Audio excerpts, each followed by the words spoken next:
Vous avez salué d'un chapeau président le discours et les actes présidentiels d'Emmanuel Macron et cette fameuse méthode Macron, assumer notre histoire, consolider notre unité, nous engager en responsabilité.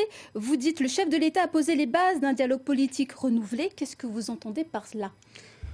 J'ai entendu, comme vous, l'ensemble des déclarations politiques indépendantistes et non indépendantistes après le passage du président de la République. Et je remarque que les actes forts qu'il a posés sont aujourd'hui partagés par tout le monde. Oui. Le premier acte fort, c'est Ouvéa. Il a été se recueillir sur la tombe des gendarmes, sur la tombe des 19 militants indépendantistes morts lors de l'assaut de la grotte à Gossana. C'est un acte fort de réconciliation entre la République et le pays. Un acte fort de réconciliation entre l'histoire de la République et l'histoire du pays. La restitution de l'acte de prise de possession par la France de la Nouvelle-Calédonie. Dont l'État reste propriétaire. Dont l'État reste propriétaire, mais vous savez, c'est pas très important puisqu'on reste au sein de la République française. La restitution de cet acte de prise de possession, c'est l'illustration symbolique d'un fait politique majeur. La souveraineté française a été une souveraineté d'autorité en 1853 lorsque la prise de possession a été effectuée.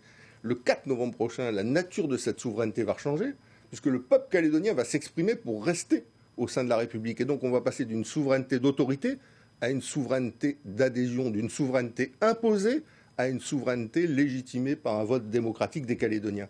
C'est pour ça qu'on considère à Calédonie Ensemble que la date du 4 novembre 2018 dans notre histoire est aussi importante que la date de septembre 1853, du 24 septembre 1853, parce que quelque part, le 4 novembre 2018, les relations entre la Nouvelle-Calédonie et la France vont être refondées.